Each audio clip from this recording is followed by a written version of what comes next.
Welcome, friends, to another captivating tale from the pages of history, a story of courage, faith, and the triumph of the human spirit. Today, we journey back to ancient Persia, a land of opulence and intrigue, where one young woman's extraordinary bravery changed the course of history.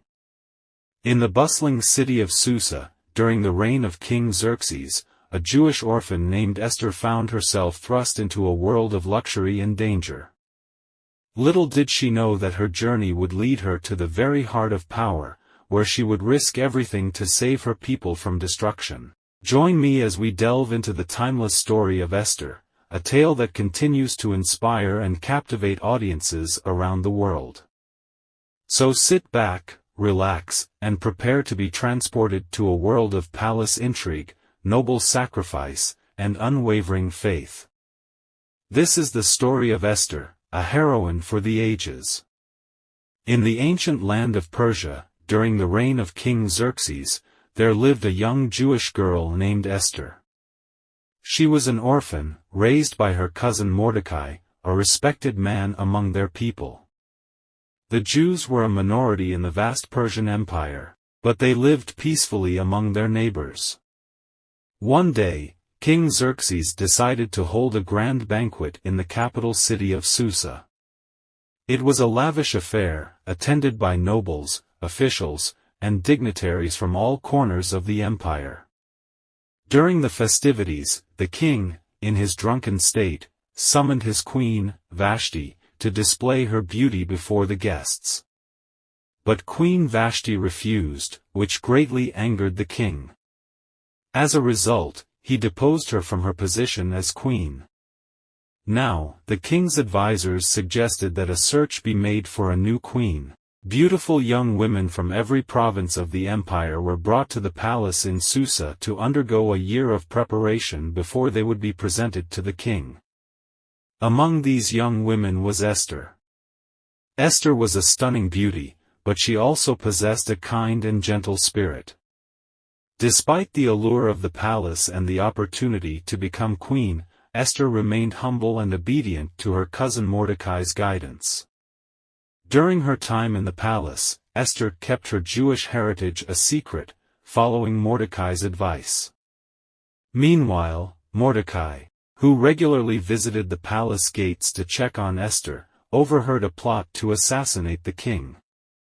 He promptly informed Esther, who relayed the information to the king, giving credit to Mordecai. The plot was foiled, and the would-be assassins were apprehended and executed.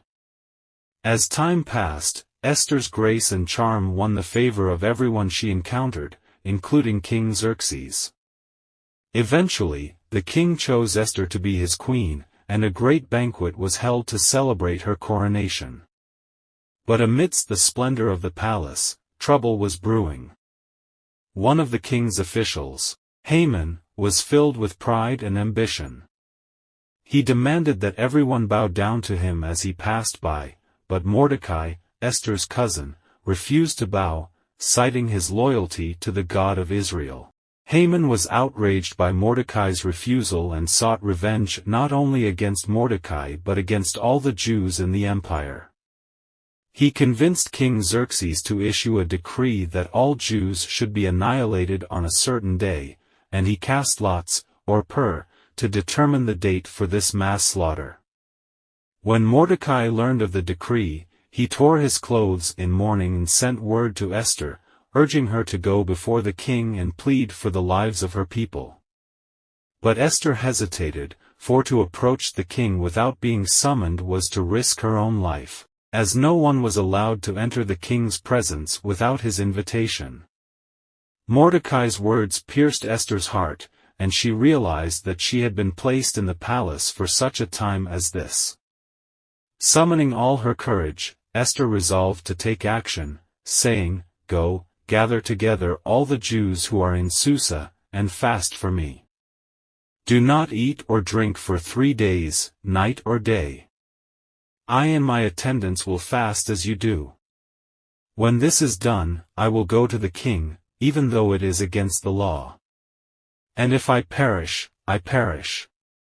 On the 3rd day of fasting, Esther dressed in her royal robes and approached the inner court of the palace, where King Xerxes sat on his throne. As she entered, the king saw her and was pleased. He extended his golden scepter to her, indicating that she was welcome in his presence. With trembling hands, Esther approached the king and invited him and Haman to a banquet that she had prepared. The king accepted her invitation, and at the banquet, Esther revealed her request. She said, "If I have found favor with you, your majesty, and if it pleases you, grant me my life, this is my petition, and spare my people, this is my request. For I and my people have been sold to be destroyed, killed and annihilated." The king was shocked and demanded to know who would dare to do such a thing. Esther pointed to Haman, who had orchestrated the plot against the Jews. Enraged, the king ordered that Haman be hanged on the very gallows that he had prepared for Mordecai. But the king's decree to annihilate the Jews could not be revoked, for Persian law was immutable.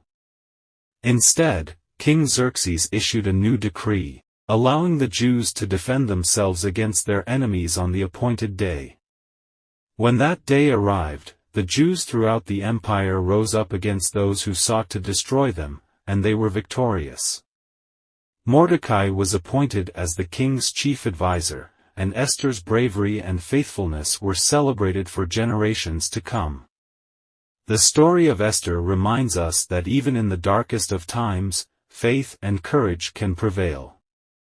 It teaches us to trust in God's providence and to stand up for what is right, even when the odds seem stacked against us. And it reminds us that each of us has a unique role to play in fulfilling the purposes of God, for such a time as this.